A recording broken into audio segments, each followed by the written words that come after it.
is up, everybody? Welcome back to the ABNF podcast. I'm here with my buddy Nick. And Nick, we have another special guest with us to talk more about some hoops. Daniel Talosig, or as his buddies like to call him, DT. DT, great to have you on the show, man. Really excited to have you talk some hoops with us today. And do you want to give the listeners a little bit about yourself? Yo, what up, what up? First off, thanks for having me, guys. A little bit about myself. I've always loved basketball. Full disclosure, right here, right now, I have not been watching basketball as much as I used to be, like the past couple of years. The Bucks have failed me the past couple of times, but we ain't gonna talk about that. We'll talk about that maybe in a different time, but still love basketball. Yeah, I'm excited to talk some hoops with you guys. Well, definitely. At least you're not a Bulls fan. We have it bad right now.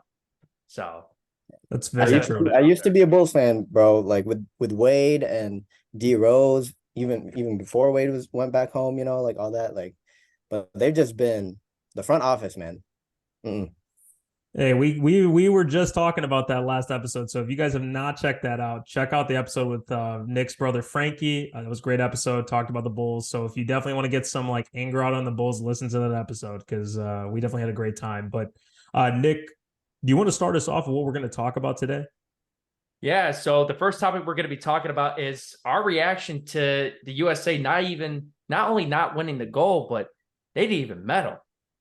You know what I mean? And I'm not going to lie. I'm shocked that they didn't even medal. I'm not surprised that they didn't win the gold because even during exhibition play, when they should have lost that game to Germany the first time too. I think a lot of people forgetting, like they were down by 15 really quick in that game and they were down by 8 in the fourth quarter. Germany just didn't execute down the stretch. And, Anthony Edwards just went ballistic in that game, and US got away with that one. But I went down doing some research and looking at the teams that they beat versus the teams that they lost to. So the first team they beat was New Zealand 99-72. Can you name me an NBA player on New Zealand? There's not one. Right? So that's no competition. Then the second game they beat Greece, right? 109-81. There's no Giannis. And the only person that's in the NBA that's on Greece was Giannis's brother that only played like 12 minutes. So again, there's no competition, right? And then the third game they played Jordan. They beat them 110-62. The only player on that team that used to be in the NBA for 6 years was Rondae Hollis-Jefferson. Grim, I don't know if you remember Rondae Hollis-Jefferson. Played on the Nets for 4 years, played on the Raptors for one, and then Portland for one. In the 2017-2018 year, he averaged about 14, 6, and 2. That was his best year. But now he's playing overseas. And then another team they beat was Montenegro. And they had Nikola Vucevic, who went for 18 and 16. And then they had Marko Simonovic, the guys, the Bulls players. So that's hardly any competition either, right? And then they go on to beat Italy in the quarterfinals, 163, right? There's only one NBA player on the team. I can't even pronounce his name. He was a rookie in Utah, averaged about 6 points a game. And Paolo Banchero was supposed to be on Team Italy, right? So again, there's not much competition, right? But look at the teams that they lost to. They lost to Lithuania, 110-104. They have Jonas Valanciunas. They have a lot of guys on that team that could actually be in the NBA, but decided to keep playing for Lithuania or other European clubs and things and that. Lithuania out-rebounded them 51-31. Jaren Jackson was non-existent in this game. Bobby Portis led the team in rebound. He had 5 rebounds in 11 minutes of play. That's embarrassing. Yeah, I would definitely say that was a really big thing. Yeah, and then obviously Lithuania ends up knocking down 14 out of 25 from 3-point line, 56%. They were 53% from the field and made 20 free throws. So they were just shooting lights out. In these kind of games, when you're shooting lights out, you can beat anybody. It's kind of like March Madness in a way, the way that the game is played. Like if you're knocking down shots, man, you could beat anybody on any given night. Then they lose to Germany in the semifinals, 113-111. Germany had 6 players in double figures and 3 of them that dropped 20 or more points in the same game. Look at the NBA talent that they had. Dennis Schroeder, Franz Wagner, Daniel Theis, the other Wagner. And there's this guy, Isaac Bonga, played 4 years in the NBA. A lot of people forget about that. Yep. He's also on the Germany team as well. And then they go to the bronze medal game. They lose to Canada. Jamal Murray wasn't even there. Look at who they have on that team. SGA goes for 31, 12, and 6. RJ Barrett goes for 23-7, and everyone made fun of Dylan Brooks because the Lakers beat them by 40. Guess what? He gave us damn near 40. He gave us 39 points on 7 made threes. They have Lou Dort, Kelly Olynyk, Nickeil Alexander-Walker, Dwight Powell. So look at the teams that they beat versus at the teams that they lost.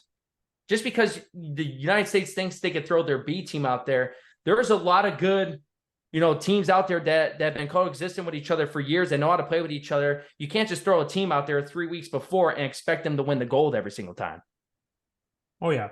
Yeah, no, I definitely agree with that. And I like you said, the B team. I think really like outside of Anthony Edwards, and no disrespect to anybody else that was on Team USA, but a lot of those guys are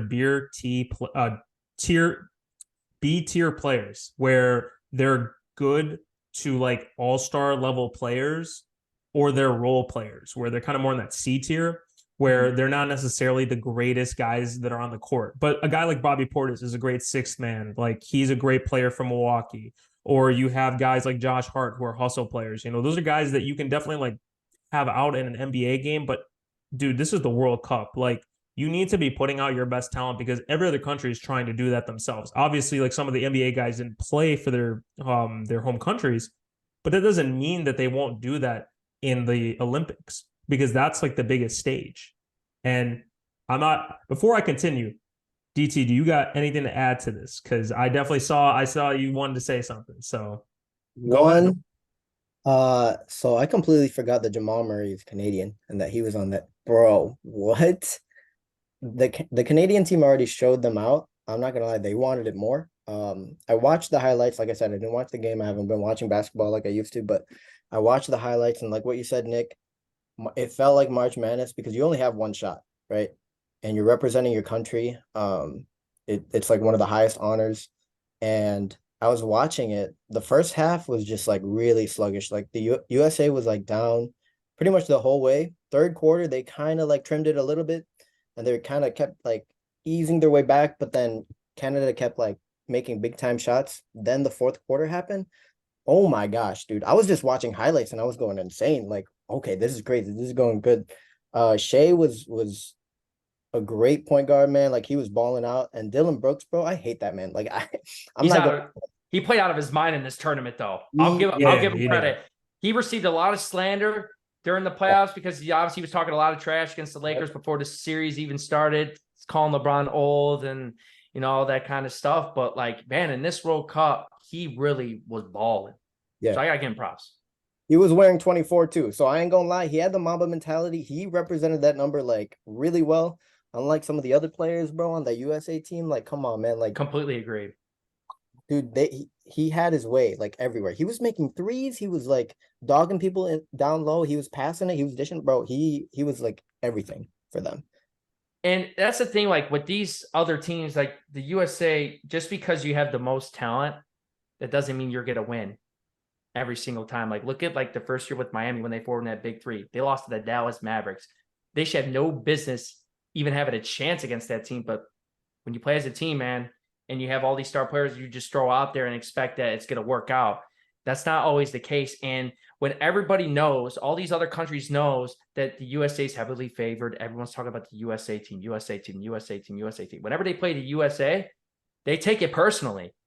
And with this USA team, I felt like they just went out there and think, oh, I mean, we have more firepower than ever, which is true. They do have them. They were still the best roster on paper in this tournament, no doubt, even though it was the B team, but they just think they could just go out there, lollygag their way to a gold medal. Yeah, and I think too, Nick, I think this is something that was even shown in the Redeem Team documentary for the 2008 Olympics. I think the world has caught up to us more in terms of talent, and you've seen it since the early 2000s where you're not blowing teams out. Like, I think you had a great point at the beginning, and you talked about the teams that they really blew out have no NBA players. The thing is, the game's expanded. Multiple countries have great guys that are coming out. I mean, we've talked about this multiple times on the pod, but 3 or 4 of the top 5 players are European. They're not American-born players. So if you think about it, none of those players, besides Luka, I believe, was the only NBA player, like a top NBA player, that was playing for his country. Because Jokic wasn't, and we know Giannis wasn't. And, Wemby didn't play for France. Rudy Gobert didn't play. Nope. No, and that's the thing too. I think it's kind of it's ironic. The last two FIBA tournaments, 2019 we placed 7th, and if you look at the team from 2019, and I'll just give it down to you right now. The team from 2019 was Harrison Barnes, Jaylen Brown, Joe Harris, Brooke Lopez, Chris Middleton, Donovan Mitchell, Mason Plumlee, Marcus Smart, Jason Tatum, Miles Turner, Kemba Walker, Derek White, right? And I get that, hey, there's some names on there. Jason Tatum, we get it. He's a top 10 player, but in 2019, He wasn't top 10 at that time. he was not top 10 at that point. Same thing with Donovan Mitchell. Donovan Mitchell was starting to come up there, but I think that he wasn't at the level at where he's at now. And when I see a guy like Joe Harris, no disrespect, great 3-point shooter, but hasn't been healthy. And I wouldn't necessarily put him above some other guys like Steph Curry or Klay Thompson, those guys. And I think that something that we've just noticed is that the Olympic team usually ends up being stronger than any of the other like World Cup tournaments that we play in, where we're actually dishing out guys. Like Kevin Durant was on the last Olympic team. You had guys like Damian Lillard and Zach LaVine and Draymond and Devin Booker and Beal. And then to go from that to where we had this year, it's a huge drop off. And again, no disrespect to these guys. These guys are talented. Like they would kick my ass on the court. Like I'm not even trying to like say like I am even in the stratosphere of them. But when I'm looking at it from like the best to like the middle, like there is a big drop off in that. And I think it's actually ironic too, DT. In that game, Mikal Bridges, right? He was balling out in the game against Canada, had 23 points. He tied the game on a missed free throw, and he took a fadeaway three. That was crazy because that game ended up going to OT. And also something else that I just wanted to add before I leave it off to you guys again was that Jaren Jackson Jr. and Paolo Banchero didn't play in the medal game. And I get why, because Team Canada is a smaller team. So I get why you're not playing your bigs. But I think it's kind of ironic that, we really just lack size. And I think that's one of the biggest problems with Team USA is we're not really getting the best bigs also to play in the tournament. Wings, it might be easier to get, but bigs, we're kind of just like scraping by. Yeah, the last big I think the USA like had that was considered like the best big in the world was Dwight Howard. That was a long time on that Redeem team. Yeah. And he wants Besides that, that's why they're trying to recruit Joel Embiid, man, because he's going to be a citizen for the United States and at that time, and they're going to try to put this super team together, it looks like. Yeah, man. It's kind of ironic too, that, LeBron wants to do this. And I think that it's kind of one of those like farewell things because I think he knows that this will be his last time being able to play in the Olympics before he retires. So I think it's just kind of fitting that he wants to do this. So just want to get your guys' take on this as well. Like, how do you guys feel about a super team being formed for the 2024 Olympics? And DZ, if you want to start off with us, go ahead. So really quick, we have LeBron. We know that LeBron wants to do it, right? Do we know if anyone else wants to? Any of those like big time names, like Steph Curry, does he want to do it? Yeah, apparently he was recruiting. Steph is interested. Even Devin Booker said he has no issues being a role player on this team. I think he would be the starting shooting guard, but he says he doesn't mind sitting in the corner for a few plays, let others cook. I think if Kevin Durant's healthy, I think he's going to do it. If Joel Embiid becomes the center, I mean, you're looking at a lineup that Steph, Devin Booker, LeBron, KD, and Embiid would be the starting 5. But again, a lot of these guys are older now. They might get hurt during the NBA season. Like, you don't know. Like, Joel Embiid's always injured come playoff time. So it's like, you think he's going to want to do it? Yeah. I don't know, but I think LeBron's going to do it. I think Steph's going to do it. And I think they could still put together a very good bench. I think Paul George could potentially be interested. I think Jimmy Butler could potentially be interested. He's done it in the past. So I think they took it. They saw what they just watched on TV and realized that we didn't even medal. And last time this kind of happened was like before the Redeem team. They lost the other tournament prior. That's how they made this Redeem team because they needed Kobe Bryant. They begged Kobe Bryant to do this because when Dwayne Wade and LeBron, they were on it before, they lost. I think they came in third. They lost in the semis and got upsetted. Yeah, they had to play in the bronze medal game. Yeah, they got the bronze in 06 and yeah, that's correct. So I mean to kind of go off you, Nick, like if you like we were talking about earlier, like there's no dogs on this team. I'm gonna be honest. There's no vets. Like the Well, only this team person was very young and lack of experience. yeah, When it comes to there's World no Cup play. experience in terms of like playing on the big stage as a team. I think the only person with the chip is Bobby Portis. I could be wrong. Anybody else? Um, Now thinking about it, Johnson I went think to you're the correct. you know, I mean, like there's no other person who's been in the finals or you know, what I mean, like Mikhail Bridges, you know, the two Yeah. duo, you know, but like other than that, there's no dog, there's no like vet. I remember that one year, was it 2012 when Melo was like the guy? And then you obviously had '08 where it was Kobe, LeBron, D Wade, Chris Bosh, like everybody knew like what was up. Yeah, Like, D Wade and Chris Bosh coming off the bench. yeah, yeah. And It was like right before. I think I don't know if you just said it, Grim, or we're gonna transition into it, but like um can there be another team that replaces like the Redeem team or not replace but like have that title again, like having another Redeem team? I don't know if it's because the guys are like younger than us and we're like in our mid 20, that could be like a little bit like I don't know, they just don't hit the same as like the legends that we grew up with, or it's because the game has changed, or just we genuinely have a bias towards like our legends. Like there's no one, like we're not going to see anyone like KD, Steph, Westbrook, Paul George, Jimmy Butler. You know what I mean? Like I don't know if we just don't have faith in a lot of these like young guys. I don't know. You know, that's funny that you mentioned that too, because something that I wrote down in my notes was is that the biggest issue I see for Team USA down the road is who's going to be the leader and what is it going to take for the team to be consistent? Because I feel like the old guard, and to be fair, yeah, a lot of these guys that we've been watching for the last 10 to 15 years, right? That was our childhood. We grew up watching these guys and they've been there the whole time. And it just kind of feels like it's an end of an era. And I think that the guys are going to still come in and be talented, but I just think that there aren't going to be as many guys as dedicated to the game of basketball. I think people are more money driven at this point. It's not necessarily about them wanting to hoop or because they love the sport. I think they love to get paid, and they're getting paid a lot of money, especially with the CBA. CBA continues to grow. Every time we see a re-up with it, the salary cap space continues to grow. But that's the evolution of the sport. So I think one of the things that I would ask both of you guys is that if this is going to be like some of these guys last time, are we going to say this team was memorable in 20 years, like the '08 team, like the dream team? Is it going to be one of those? Because I just feel like it won't have that same feel because we won the last time in the Olympics. And it's not like when we lost in 2004 in Greece. And then in 2008, we came back and then we showed the world again, hey, we're still number one. So I want to hear what you guys think about that. Go ahead, Nick. You go first. Wow, that's a very good question. I think you're going to see a lot more, at least star level talent is going to play. I think what like I said before, what they just witnessed, not even meddling. I mean, like your entire team was an entire NBA roster, and you didn't even medal. And a lot of these guys are all-stars players and things, and then all these other players like.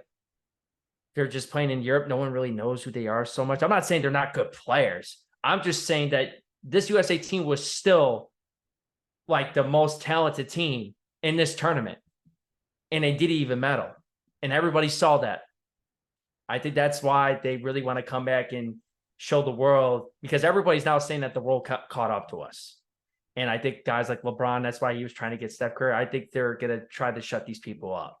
Like, nah, when we put our best product on the floor versus when all these other countries put their best product on the floor, we're still number one. I think they're going to show that in this next tournament, but I don't think they would be better than the '06 team or the Dream Team. But I think the Dream Team's still the greatest ever. That's the greatest team ever assembled. 100%. Yeah. The underrated Dream Team afterwards was it 96? They had a lot of bigs in that one, if you guys remember, but no one remembers that one. It was always the '08 and the '92. But I think to go off what you're saying, Nick, but bringing it back to what Grim said, the era is changing, and a lot of the players are definitely like more for like once they get into the NBA, it's like, dude, I'm getting all this money, I'm a superstar. Like I'm gonna get whatever I want, right? Once they And get that first bag, everything changes. exactly, and a lot of the old heads like Shaq and Chuck and like a lot of other legends have talked about how like spoiled these players are, um, with just so much money and social media just like getting bit, like they're becoming their own brand and stuff. Um, and like what Grim said, like I think that there's the importance of like getting a chip and representing your country has kind of gone down. Um, I think a lot more players have focused more on like I got to put all my time and energy in winning the chip in the NBA, which is good. Like that's good if you're like a fan for that team, for that franchise. Like they're focusing like, I don't want to get hurt in like FIBA or the Olympics. I want to win the chip, right? Which is like the ultimate goal. Like that's the World Cup for us. You know what I mean? Which kind of goes off like my question for you guys is you guys heard that like that fire that's been like brewing with Noah Lyles, that track and field star, saying like, how can you guys be the world champions when you know what I mean? Like, do you guys I don't remember I the did. Yeah, I did see that. That's very interesting. Especially he's an American that said that as well, right? yeah, which is So, so Bastion, I think wow, that's why I was really caught off guard. I'm like, this guy's American saying that. Like that's crazy. Is he technically correct though? Just because you're only facing the competition in our country? so. I get it, like basketball wise, but at the same time, when we do put our best product on the floor, Yeah. I'm sorry, yes, the level of competition is getting better each year with these other countries and stuff. But when we put our best product on the floor, nobody can beat us. No, It's just there's no as way. simple as that. Nobody can beat us. I mean, No way. yeah, there's no way. I mean, this potential starting five they could have: Steph Curry, Devin Booker, LeBron James, Kevin Durant, Joel Embiid. Look, I don't think anybody's beating that team because you have shooting, you have Yeah. scoring, you have playmaking Crazy. ability, and you have defense. And I feel like that's just that's not going to be stopped by anybody that's Yeah. going to And be don't playing against forget, us. yeah, they'll add some shooting too, of course. So if you try to double up on KD, LeBron, whatever, like trying to get the ball out of Steph's hands, Klay Thompson would be on this team, get more defenders on this team too, but like Draymond Green, Jimmy Butler, add some more dogs to this Dame team. Lillard. But just like Daniel, just like you said, like, yeah, before too, like we didn't have any dogs on this team. Like look what happened during the Redeem team when Kobe and Paul Gasol were winning all those championships. In the first play that the U.S. played Spain, Kobe shoves Paul Gasol to the floor. We don't have that kind of dog. We don't have that mentality on both ends of the floor.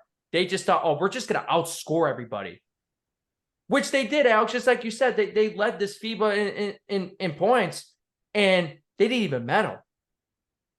Yeah, it's kind of ironic. So they scored 104.5 points per game in this tournament, and I get it. The NBA pace is quicker. We score a lot more points. I mean, the average of scoring has gone up every year. I don't think it's even 12-minute quarters either. Isn't it 10-minute quarters? I believe so. It's 10-minute quarters. So I think it is pretty impressive that we were able to do that. And here's the other thing too. We didn't even average the most threes in the tourney. And a lot of those guys that we had on our team shoot a lot of threes. It's not like they don't. Like Tyrese Halliburton was shooting like 8 threes in certain games. So not to say like guys aren't jacking up threes. It's just like you said, Nick, everybody wants to just score or finesse play because guys just aren't going to just want to try and dog people. Like basically just like back you down to the basket, make you look weak, like make you look like you don't belong in this court with me.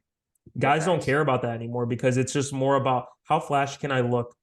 Will this look good for like my social media or something? Like I feel like guys like do not care about like the dedication sometimes. And again, we might sound like old heads, I like DT said, we're in our mid-20s. The guys that we saw growing up, they don't play like that now with the guys that are coming into the league.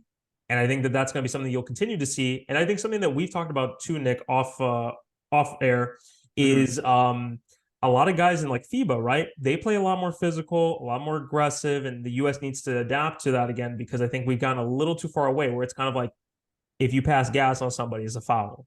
So that's something too to think about. Yeah, the ball is different. It's smaller, and the three-point line is shorter too. Not by much. I think it's actually the college three-point line when it comes to the Olympic play. I know it's shorter than the actual regular three-point line too. I believe so. And DT, you were going to say something? Yeah, I just wanted to say that's something I always liked about Luka now. Like I love how he backs down. Like he knows like when he gets someone smaller and even like players that are bigger than him, he'll back them down because growing up in Europe, he was playing as a youngster against adults. And like the European League is a little bit more physical, which I really wish that they would transition those rules into the NBA, man. I Yes. really kind of wish that we had some physicality back. But I kind of wanted to like backtrack a little bit with like, I do believe I'm biased. Obviously, I love, our country. Super biased about how like I do believe that we do have the best players in the world. A lot of the best players from different countries go to us. And like there's the whole debate of like, should we be called world champions when we don't even go against like other countries in our league? But technically a lot of the people from different countries are already in our league. They're the best of the best. So we're already playing. The world champion thing, like there are days where I'm like 50-50. I wish it would just be like NBA champions. Just to please everybody. But I also want to like give credit to like the other teams that the Redeem team has faced off, like what you said, Nick, 2008. Grim, first play, Kobe like smashes into Pau Gasol, but then back in 2012, it's like this rivalry. They meet each other again in the finals, and actually it was close, and that was with Kobe and LeBron, and then Spain had Rubio, the Gasol brothers, like Rudy Fernandez. They had some yes, dogs. the other teams, the other countries, I think Sergi Baca. Serge Serge Ibaka was on Ibaka, Spain yeah, too. yeah. Yep. Baca was there. Like the He was other coming off the teams, bench. exactly. Like the other teams had other NBA players, and they were already. I don't think necessarily that they caught up, but we actually forget like a lot of the other countries have already been on par with us. I think it's also a different mindset when the other countries are facing off against legends. I think they also turn it up a notch too. So I think already the competitive is there. I think also just a lot of our legends were not playing. And I think if they were to come back, like Dame and LeBron and Curry, I don't think we've ever seen Curry like in the big stage in the World Cup, but that would be amazing. I think them being like older, I think it'll be like the dream team in 92 because a lot of those guys were also older, like Larry Larry Bird and Bird was Magic for older. sure, Magic the Johnson. oldest. They were the captains, but then Mhm. they were like, nah, we're going to show the world like you can't stop us. That's So true. I'm excited about that. I think they're going to have a different mentality. Sure, they might be a little slow and limber, but I think probably not. Curry's going to still be running down people. They're going to be like huffing and puffing. And then you got KD and LeBron like still trying Yeah. to dunk on you. Like, I don't know how you're going to stop that. Yeah, I agree. I think not only they're just gonna try to get the most firepower. I think their starting lineup's gonna be most of the firepower, but they're also gonna add guys that would just fit well. I think, like for example, like they're gonna add some defensive players on this team too. I think Draymond Green. They're gonna add some shooting. I think Klay Thompson could potentially be on this team too. I think like a Bam Adebayo could potentially be on this team, especially. I think it's going to be very interesting what bigs we will try to grab if Joel Embiid ends up getting hurt in the playoffs again, or just is not interested in playing. Yeah. Because I mean we really don't have that many options when it comes to the 5 spot. But honestly, would it really matter though? Because just like you said, when they won that 2012, Tyson Chandler was the starting 5. It didn't matter because everybody else that we had, Russell Westbrook, Kobe Bryant, Chris Paul, LeBron James, Kevin Durant, I mean, that team was stacked. Oh, it's true, man. I think some of the guys that they might try and bring, like you said, Bam. Somebody that they might try and bring could be JaVale McGee. They might end up asking Jared Allen, maybe Evan Mobley or Miles Turner to come onto the team just to be the center, just to give you some rim defense and give you some minutes on the floor. And who knows, maybe they call Dwight Howard up. I mean, because a lot of the guys are going to be older, so it's like it's not impossible for them to like be an older team. And I think, like DT said, that 92 team was old. So it's not like they were all But it didn't matter. Yeah, it It doesn't. They still knew that they were the best and they were going to show it in that moment. So definitely would say I hope to see a really good team come next year for 2024 in Paris and us winning the gold medal again, because I think that kind of just puts the world back on notice, like, hey, we're not done.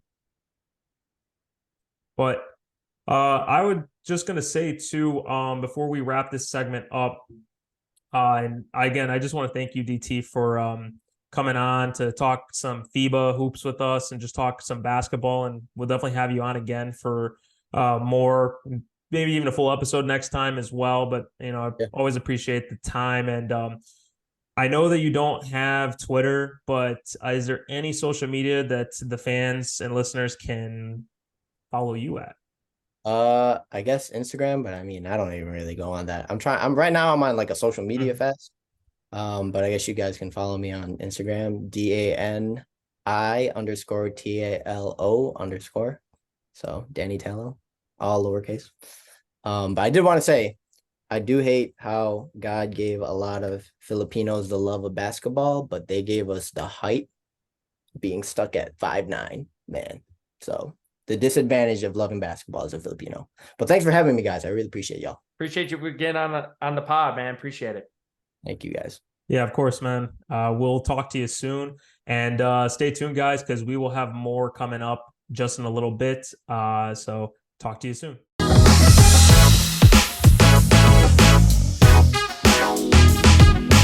Welcome back, guys, to the ABNF podcast. Nick, we are back after that break, and we're going to still talk a little bit more about some stuff that's going on with the NBA offseason, something that we recently just found out about just a couple of days ago with the new rule of load management. That's been something that I know that's been affecting a lot of NBA teams the last couple of years, is players not playing, having healthy scratches, and just sitting on the sidelines or not even being at the stadium for these games. So, Nick, do you want to dive into this and talk more about everything that's going on with it? Yeah, absolutely.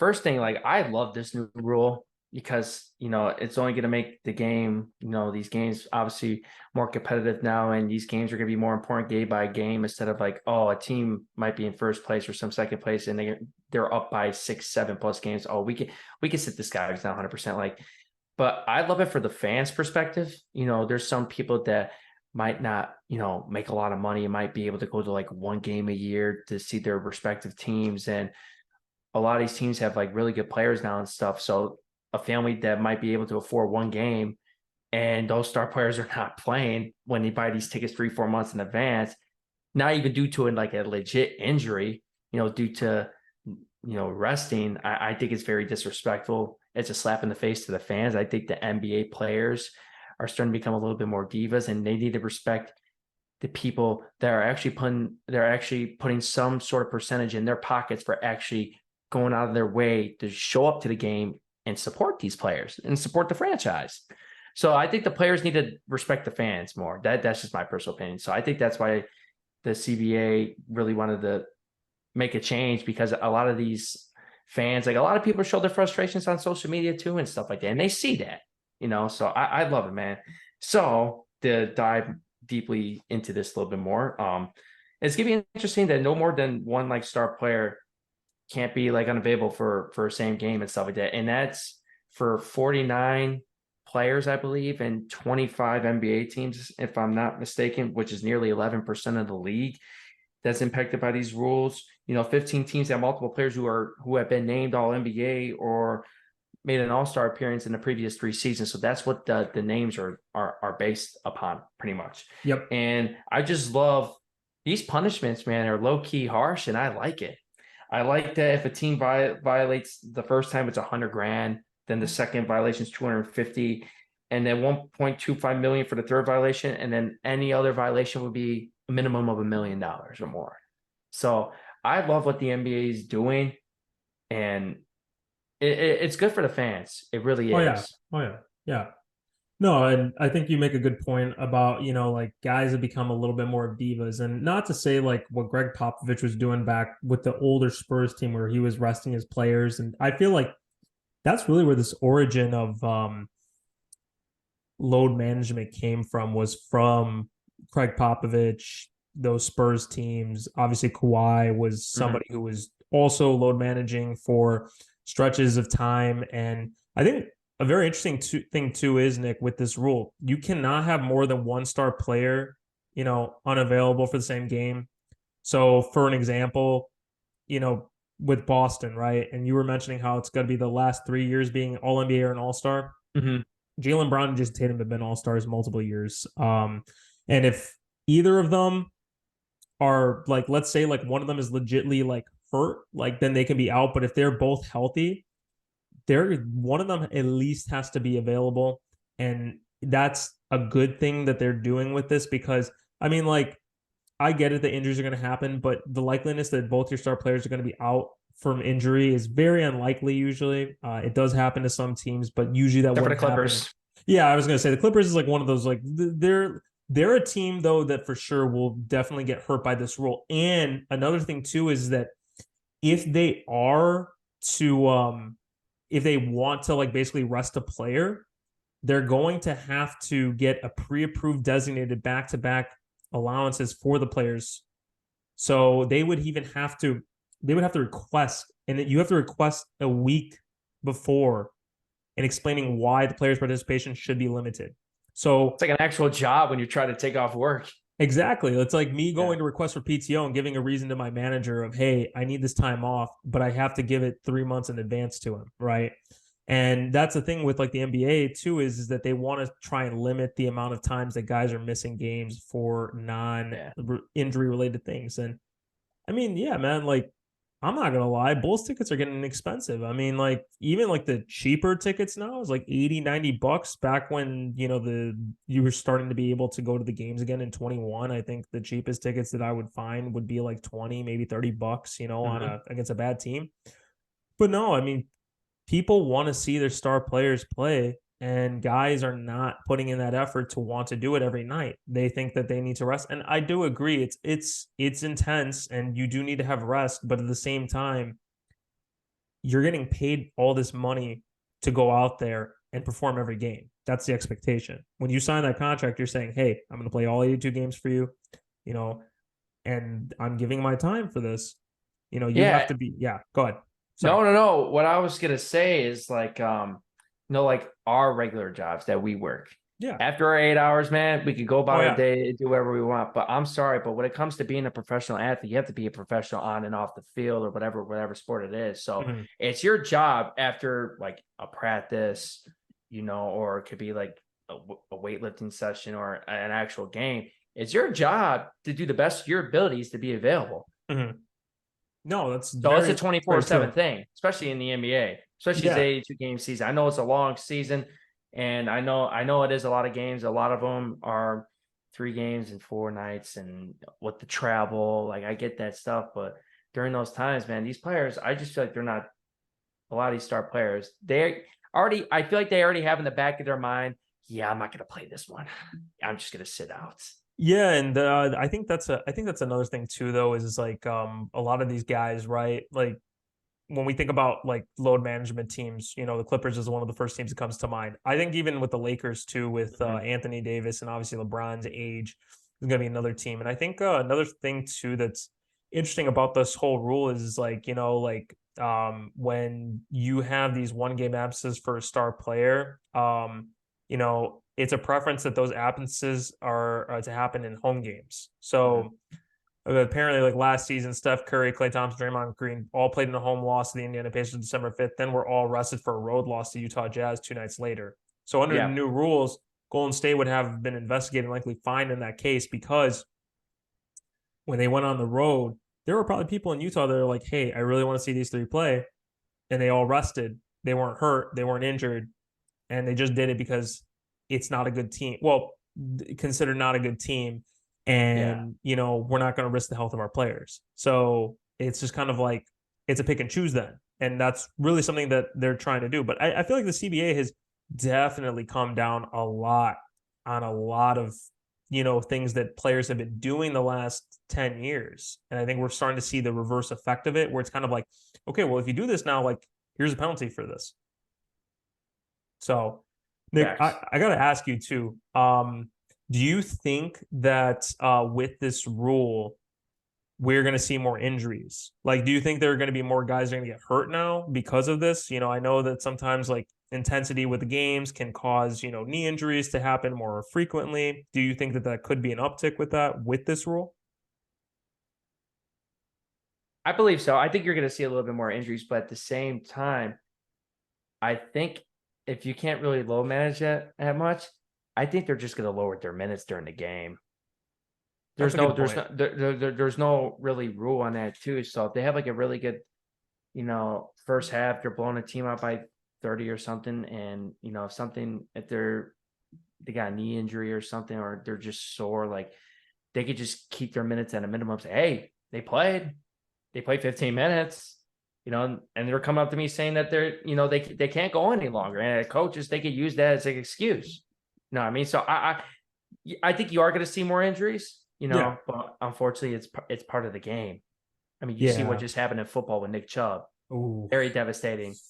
And And it's the especially same that's the name. second time in his career. That's the same injury that he had Mhm. in college when he was back in Georgia. No, it's a different sport, but it is very unfortunate. More players will probably get injured for sure. Mhm.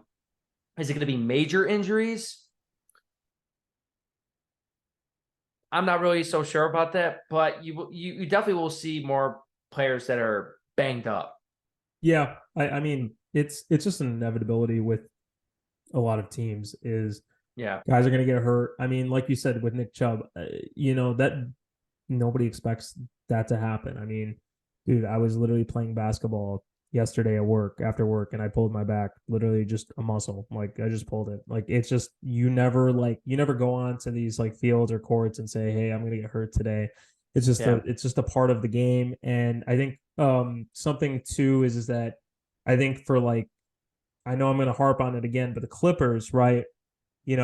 I get the Kawhi's coming back from another knee injury. I think that if with this rule, if he gets hurt again, the Clippers, man, they're gonna be known as the team that like could never get it done. Like they're just like that's just gonna be the infamous thing. They traded all these pieces away to get Paul George, to get Kawhi Leonard over there, and all they have to show for it is one Western Conference final where they won 2 games against the Suns, blew a 3-1 lead in the bubble to the Nuggets, and then were early round exits because of injury every other year. And It'd that's be, literally it, how they're going to be. yeah, it'd be very interesting before we go to our next topic to see how the team would have been if they never made that move and they could have had SGA with a bunch of young pieces and he could attract free agents because it's LA. I would love to have a topic about that because I feel like that trade is now looking really, really bad, especially with how good SGA is, man. I mean, could you He's better than imagine? both of them Oh, now. 100%, 100%. Look, I think Paul George is still a great player, top 25 player in the league. I No don't think doubt. Yeah. that but he's on the decline. He's getting older. SGA has only got room to grow. So I don't know, Nick. I mean, we're about to get onto this next topic, which is going to talk about, hypotheticals here. Yep. And Very interesting. I can't wait. I will say that like that's definitely hypothetical. And I feel like the Clippers teams have definitely been, teams that, they should have had a chance to make the finals and win. So Yep. so what we're gonna do right now is I think this is something that a lot of us NBA fans do is we always talk about teams that never won championships but should have won. And um I'm really excited and curious to see what you picked as your top five. I feel like I did pretty good for my top five. I know we're gonna probably have a little bit of differences. I feel like we'll probably have one or two teams that are the same. I can't imagine that we won't have at least the one team I think that we both know got robbed in the early 2000s. So Yeah. yeah. So Nick, I'll let you go first though. Do you want to do like a back and forth, or do you want to go like you want to do your five and I'll do my five? Whatever way you want to do it. I mean, I could do my five and you Okay. could do your five. All right. So how I made this list is by like I didn't really that like the teams that already like won the championship or ended up winning the championship. So like for example, I don't have the 73-9 Warriors on this list because they won the year before and then they end up winning 2 more with KD and then they win another one when they beat the Celtics. I don't have the 1973 Boston Celtics. That was a fantastic team. The 2016 San Antonio Spurs, they got eliminated in the Western Conference semis. I think they had 65 wins. Something like that. Yeah, The it was 2006 crazy. Pistons and also the 1972 Bucks. They was loaded too, but those were like one seasons. Like the teams that I have on this list were teams that were really, really good for stretches, for like long stretches that just were unable to win a championship. So the first team I have on my list is the early 2000s Sacramento Kings. You gotta have them in there. Their core players: Mike Bibby, Peja Stojakovic, Chris Webber, Doug Christie, and Vlade Divac. I mean, Chris Webber became a 5-time All-Star, and he was playing the best basketball of his career with the Sacramento Kings, being an All-Star, 5-time All-Star from 2000 2003. 5-time All-NBA as well, especially every year that he was like on the Kings when he got traded there. Pejas Stojakovic was a 3-time All-Star in that span, one of the best three-point shooters, not only in that era, but the game has ever seen, especially if he was playing in this era. Oh, my Lord. Especially the way the three-point line is today. Vlade Divac was just like a great veteran presence that this team had. He was the second best rebounder, shot blocker, and he was one of the best passing bigs this game has ever seen, by far. And Doug Christie, people forget, he's one of the best guard defenders this game has ever seen. I mean, he made 4 straight all defensive teams. I don't think there's that many guards that ever did such a thing. And He's always definitely had one the of toughest. Yeah, absolutely. And then they had Mike Bibby. They acquired him, I believe, in 2002. And people forget they had Bobby Jackson as a 6th man. They had a young Hito Turkoglu too. So like they had a squad, man. I really like that Sacramento Kings. Oh yeah. They had a lot of years. Like they were 61-21 in 2002. You know, they made it to the Western Conference Finals. They were up 3-2 against the LA Lakers and ended up winning the championship. And there was an NBA referee that came out years later saying that it was rigged. You remember that, Alex? They said it was rigged. I remember. and they wanted it to go to 7 just for ratings. Like he came out and expressed that the NBA made sure to tell him that they needed it to go to Game 7, which that's kind of wild. Who knows if it's true or not? I don't know, but that's crazy. The number 2 team on my list is the mid-90s Orlando Magic. Okay. Look at Shaq, Penny Hardaway, then Horace Grant, Nick Anderson, Dennis Scott, Scott Skiles. You know, in 94, they went 50-32. They got swept by the Pacers in the first round, but in that offseason, they get Horace Grant, right? They end up going 57-25 the following year. Shaq wins the MVP, and they make it all the way to the finals, but unfortunately got swept by the Houston Rockets. Then the following year, they go 60-22. They're the first team to give the Chicago Bulls a loss in the regular season. Remember, the Bulls had that huge streak during the regular season. But ultimately got swept by the Bulls in the Eastern Conference Finals. But look at those teams, man. They was loaded. They were just really young. Shaq's ego got in the way with Penny, wanted to go somewhere else, unfortunately. But I think they definitely wouldn't want a chip if he stayed at some point. They definitely wouldn't want a championship. Yeah. My number 3 is the mid-90s and the 2004 Indiana Pacers team. The mid-90s, you're talking about Reggie Miller, Rick Schmitz, Mark Jackson, Chris Mullin. They have both Davis brothers and a young Jalen Rose.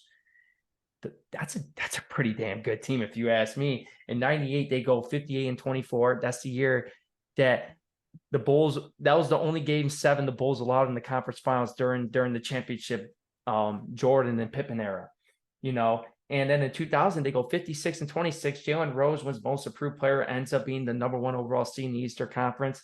And they lost to a Shaq and Kobe Lakers team. They took them 6 games. You know what I mean? And in 2004, they were 61-21. That's the best record in franchise history. And Reggie Miller was getting older, but then that's when Jermaine O'Neal was a dog. Ron Artest ends up being the defensive player of the year. Was an all-star too as well. And they end up losing in the Eastern Conference Finals to a team that ended up winning the NBA championship, the Detroit Pistons. Number 4, you're gonna be a little surprised. Like I think a lot of the old guys are gonna be impressed with my knowledge of back then, not really talking about like current teams and stuff. You'd be surprised. It's gonna be the 1980s Bucks for me. And the reason that I'm saying that is because they had 10 straight seasons in that era. They were 500 or better, 7 straight division titles, 7 straight 50-win seasons, and made the Eastern Conference Finals in 83, 84, and 86. They just, unfortunately, the Eastern Conference was top heavy, loaded. You're talking about those Pistons teams in the 80s. You're talking about the Larry Bird Celtics. You're talking about the Sixers. Yep. And people, I think when it comes to like all-time greats, a very underrated player is Cindy Moncrief, man. 5-time All-Star, 5-time All-NBA, 5-time All-Defense. One of the only guards that win a Defensive Player of the Year award as well. He was a dog. They also had Marquise Johnson, who's a 5-time All-Star, 3-time All-NBA. You know, when you have 2 All-NBA players, and look at what I just said, like how many teams can you say went 10 straight seasons, 500 or better, won 7 straight division titles, 7 straight 50-win seasons, and made the conference finals in 3 or 4 years? I mean, that's impressive if you ask me. Yeah. So that's my number 4. My last team I want to bring up is between the 2010-2013 Oklahoma City Thunder and the 2015-2016 season. The 2010-11 season, they went 15-32, but they lost in the first round. But then the following year, they lost in the Western Conference Finals. They went 55-27. And then that shortened season, when they lost in the NBA Finals, they went 47-19. You know, and then the following year, they go 60-22. They get upset in the conference semifinals. And then the 2015, 2016, you're up 3-1 on Golden State, and you were 55-27. Now, you didn't have James. All those three weren't together all those years, but like, look at how young they made it to the finals, man. Russell Westbrook, James Harden, Kevin Durant, Serge Ibaka. They had a squad. And even like that 2015, 2016 season when they were up 3-1, you could really make the argument that Oklahoma was actually the most talented team in the NBA. You could make that argument. I really believe deep down they had a better overall team than the Warriors. That's just my personal opinion. I feel like if they take care of business, they should have. They would have been they would have beaten the Cavs 100%. So those are my 5 teams. Okay. I respect it, man. The only one that I did not expect was the 80s Bucks. But again, like even for me, like for the 80s, a lot of the teams that I would think of right away is obviously like a young Jordan, scoring 63 at the Garden, his first time in the playoffs. Obviously Boston, Larry Bird, Robert Parrish, Kevin McHale. Absolutely. In the history with them, the Lakers, Showtime, you got Kareem, you got Magic Johnson, James Worthy, and those boys. And then obviously with the Sixers with Dr. J, you had the bad boy Pistons with Isaiah Thomas, Bill Laimbeer, and Joe Dumars. You could keep going on, but I think the Bucks, even the Cavs, like those Cavs teams back in the late 80s, early 90s with Brad Daughtry, Mark Price. Yeah, like they were good teams. It's just like we don't talk about it because those weren't the flashiest players. So I really like the list, man. No, I it's a good list. Yeah. Go ahead. No, I appreciate it, man. No, you're good. I just kind of went by the teams that were really, really competitive for years. Well, yeah, what I mean? Like now, if we just went by like one single season of a team that was absolutely, they stacked the deck and it ended up not winning, then this list would be completely different. But I wanted to give respect to teams that were really, really good for stretches. Oh yeah. So that's how I made this list. I know a lot of people would disagree with some of the teams I mentioned, but a lot of these teams were dominant. They just were unable to win a championship. And that happens sometimes. I think that's the thing about the sport is that you might have a great overall team, but you never win it. And I think, Nick, I definitely have 2 of the teams, like I said, that would be on this list. But the other 3, I'm very curious to see what you think. So my number 1 is actually the same as yours. It would be that early 2000 Sacramento. Specifically, the year that I chose was the 2001-2002 team. They went 61-21 that year, first in the Western Conference. That core of Mike Bibby, Vlade Divac, Chris Webber, Peja Stojakovic, Doug Christie. I know you mentioned Hito Turkoglu. You know who else they also had on that team? Gerald Wallace, a young Gerald Wallace as well. And Chris Webber, when he was healthy, he was great. I mean, the guy was averaging like 25 and 10, and he was their best player. He led the league in rebounding one year too. Yeah, and I think like that team overall, it's sad to see that they never won. Sacramento being a small market as well, is just very ironic. Kind of like how like they basically have collapsed for the last 20 years, and then this past year they ended up coming back and getting into the playoffs for the first time in a long time, and it's really good to see it.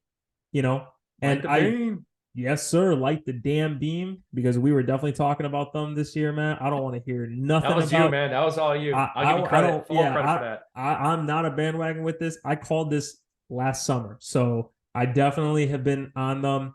I was going to say also as well, you're talking about it's Tim Donahue, or I believe was the ref's name, but yes,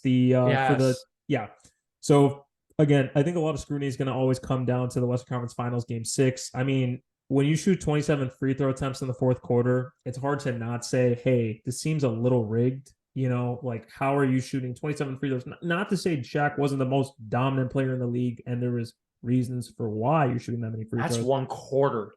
That's insane. And I get it. The Lakers are a historic franchise. They're very but the Kings win that game, they're beating the Nets in the finals. I 100% agree with that. There's no argument on that. A Jason Kidd-led team in a weak Eastern Conference, very weak at that point. they would have won that year. I definitely think that they could have won one, maybe two, depending on the matchup, but I definitely think that one, and if they faced the Pacers the year before too, I think they could have been that Pacers team. I think that's how good that Kings team is, and I think we don't talk about them enough. My number two is going to be the Utah Jazz. And my reason for that is specifically 97 and 98. I mean, they were the best team in the Western Conference, 64 and 18 in 1997. Karl Malone wins the MVP. They lose to the Bulls in 6. Next year, 62 and 20. Again, best record in the West. They lose to the Bulls in 6 again. Iconic MJ shot getting off the court over Byron Russell and, kiss your season goodbye. I think one of the things was that Karl Malone and John Stockton were the best duo in the West in that 90s era. I feel like they were so iconic and dynamic. And the crazy part is they were both very longevity players. Like they played up until the early 2000s until the team basically just traded away Karl Malone because they weren't going anywhere. And Malone actually ended up winning the MVP the year after in the lockout shortened season in 99. I just think that one of the things with them is that, again, they just faced Michael Jordan. And if you were facing Michael Jordan, sorry, you're not winning because my man is 6-0 in the finals. And that's just basically what you can say. But hey, they're a great team. Any other era, they're going to probably at least win one. But because when they made it to the finals, just wasn't their year. Yeah, they had some other good players too, man. Brian Russell was good. Mm-hmm. Jeff Hornacek was a good shooter for that team. Yeah. And they had one of the legendary coaches, man. Oh, yeah. Yeah, Jerry Sloan. Jerry Sloan is one of the most, like you said, one of the most iconic coaches. And thank you for reminding me about Jeff Hornacek. I totally forgot about him. But yeah, I mean, like that team was good. And I don't think that people realize that much. I think it's that Jordan effect is we think about Jordan. We just don't think about those other teams sometimes. So for my number 3 is I didn't pick a specific year for them, but I went from 2004 to 2010 Phoenix Suns. Now this was the 7-second or less era of Phoenix. Mike D'Antoni's offense, it's run and gun. They were the highest, which is ironic now that the NBA pacing is about this, like an average team or a below average team runs at the pace that the Suns were running back in 04, which is crazy. But that's literally how much the NBA's evolved, right? Mm-hmm. And I mean, Nash won 2 MVPs during this stretch. He won them back-to-back years in 04, 05. I know that the one was argued with Shaq of like, he shouldn't have won the MVP. They had great core pieces, man. Guys like Sean Marion, Quentin Richardson, Amari Stoudemire, Leandro Barbosa, Boris Diaw, Raja Bell, Jim Jackson, Joe Johnson. You had these guys for multiple years. And I know that last Western Conference Finals that they made in 2010, the team was a lot different. It was really just Steve Nash and Amari Stoudemire that were left from those like older teams. Yep. But you can't deny it. Like, I think that like, if I looked at it, they lost. So I'll tell you this. They lost to the Spurs in the Western Conference Finals in 05. Spurs won the chip that year. They lose to the Mavs in the Western Conference Finals in 2006. The Mavs obviously lost to Miami, but that's another chance for them to win the finals. Yeah. And then they lost to the Spurs in the Western Conference semifinals in 2007. The Spurs won the chip again. I definitely think they're beating a young LeBron that year. I think that Suns team was still really good.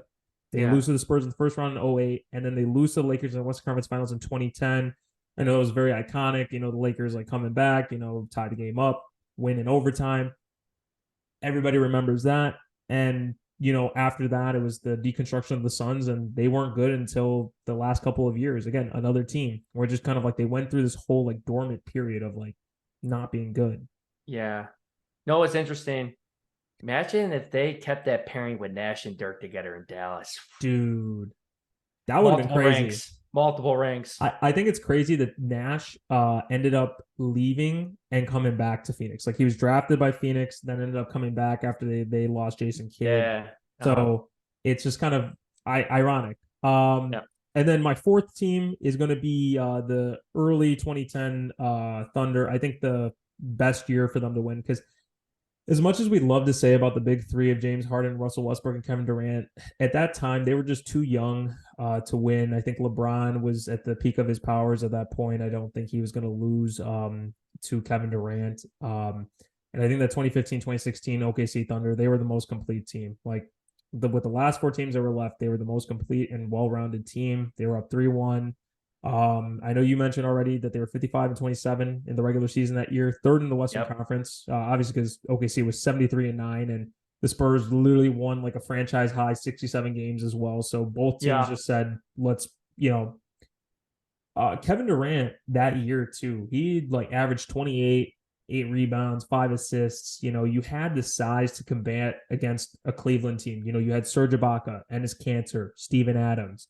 Kevin Durant being in the prime of his career, no, the one injury that he had, but really no injuries sustained from that point. Yeah. And Westbrook was still he was a difference maker. I know that there were times where, at that time you could still argue he was a top 5 player in the league. Oh yeah. Yeah. I mean, like they were basically like, they were a dynamic duo. And the fact is that in that playoff series in the Western Conference Finals, KD averaged 30, Russ averaged almost 27. And OKC blew out Golden State in 2 of those 3 games they won in the conference finals. When they were up 3-1, it looked like it was a wrap. And let me ask you this, Nick. Yep. Do you think that KD would have ever left OKC if he won? Do you think he still would have left? I think so, but I think he would have never went to Golden State if Golden State ended up winning that championship, not blowing a 3-1 of their own. Because there's no way you can't go to that team winning back-to-back years and you're a top 3 player on the planet. You can, and you are the star that was up 3-1. And game 6, game 7, you had leads in both of those games. I'm sorry, KD, you absolutely choked in game 6. Oh yeah.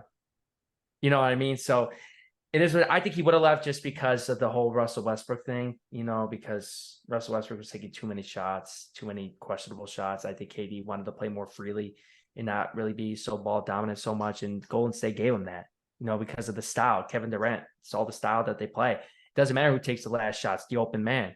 The open man takes the last shot. They don't care who shares the spotlight, this and that. But it's pretty crazy how that team ended up having 3 MVPs. Russell Westbrook ends up winning an MVP one year. James Harden ends up winning an MVP, and Kevin Durant won an MVP. It's crazy. It is crazy, man. And I think the other thing too, was the OKC Thunder got lucky so many times with drafting great talent. I still think that they still are really good at that. I think, Sam Presti is a wizard at his job, and I think you got to give him a lot of credit for what he was able to do. And, that's really something that we have to keep, acknowledging even to this day. Facts. And my last team, before we end today's pod, I'm going to go with the mid 2010 LA Clippers. Now that was a Lob City era. And I think the best year that they would have had a chance to win would have been that 2014-2015 season. Now, my reason for it was, let me just put it this way. Chris Paul, as soon as he went to LA, that whole franchise turned around. You had a lot of guys coming in that wanted to play to win. I get that Doc Rivers, he's notoriously known for the coach that, just cannot get you over the hump. I don't know what happened. I don't know why Josh Smith decided, let me just be prime Kobe right now. Corey Brewer said, I'm just going to be J.R. Smith. I'm going to take every damn shot, and I'm going to hit every 3 on you.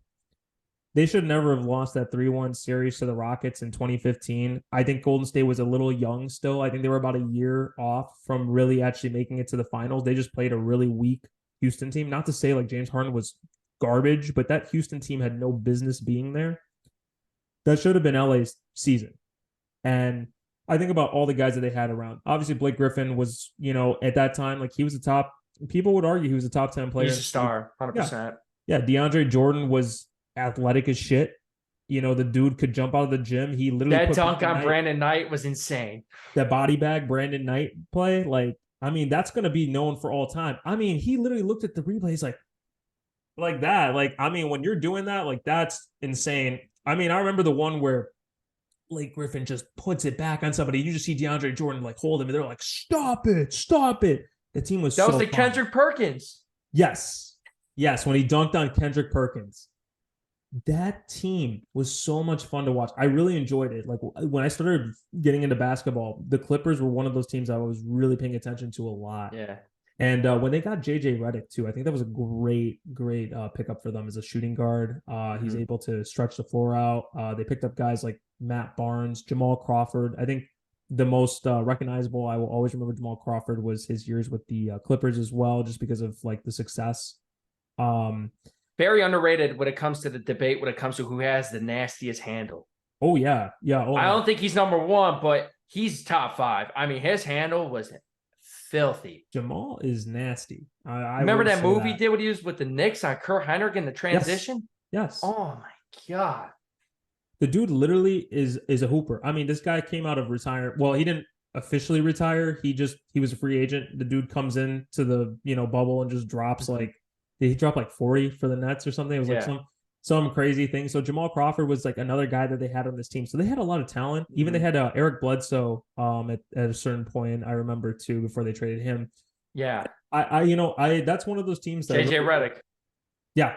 Yeah, no, I really would say like that team had a lot of guys that wanted to win, and I just think that they just never were able to get over the hump, which sucks because I think like that's something that defines a lot of these guys' career is that they never were able to win. And they went through a lot of stuff too. The Donald Sterling situation, getting Steve Ballmer to become the owner, the rebranding, kind of the change of the logo and just kind of the motto of the team as well. Yeah, I think they were one of those teams too in that time because obviously the Clippers never won the championship, never made it to the conference finals, this and that. And if your team wasn't good, I feel like a lot of people were rooting for the Clippers. Oh, yeah. Like they were like, because they were just so fun to watch. Remember the game when they were completely blowing out Philly at home and they're doing all this street ball stuff. I mean, Jamal Crawford's on it. He's putting the ball between his legs, throwing it in the air. To Blake. Windmills it for the dunk and stuff. Like they were just so exciting to watch. Yeah, they were just a human highlight reel, this team. And they were loaded. So I don't blame you for putting them in this list at all. They was loaded. I know I went a little bit more in like our era. Something that, like we were talking about with DT earlier in this podcast was, talking more about like the old heads. We were starting to become the old heads because I'm telling you right now, in 20 years, when people talk about this, they're going to be like, oh man, your team, like they never would have won in this era. Like with like that. Yeah. But, it's always perspective based off of what you were alive to watch. And I think it's really dope to kind of have a blend of both, the older NBA, but the newer NBA as well. Yeah. No, absolutely, man, because I feel like a lot of people that are like our age and stuff or younger, like they just see what they see on TV now is like the greatest thing they've ever seen versus like, I feel like a lot of people still, when you have these debates and stuff when it comes to like teams or players and the eras and all that stuff. I feel like a lot of people in this younger generation today just didn't do enough research, man. They need to really go back and look at it. Look at these teams that I mentioned. I know I went a little old school, so the old heads are going to appreciate my list, but man, there's other teams we didn't even mention that were old school. Look at those Suns teams in the 90s, man. 93, man, when they had Charles Barkley as the MVP, they had the best record in the league. Absolutely. They should have definitely had a chance to win the NBA championship. I mean, shoot, they almost made it go to 7. I mean, that's the thing is like Charles Barkley was a really skilled player, and people forget that. Absolutely, man. Yep. But Nick, you know what? This is a great topic. I really enjoyed doing stuff like this, so we definitely need to do another one like this as well. And I definitely would say, guys, give us your feedback. What do you think about our top 5s? And let us know as well if you want to come onto the podcast with us. We always enjoy having guests. Recently with Frankie and now DT. We hope to get more people on the pod. And I think before we go, make sure to subscribe. Thank you for listening to the end of the episode. Follow us on X. Subscribe to our YouTube and our Spotify. And guys, for myself and Nick, this has been another episode of the All Ball No Foul podcast. Have a good night, and we will talk to you guys soon.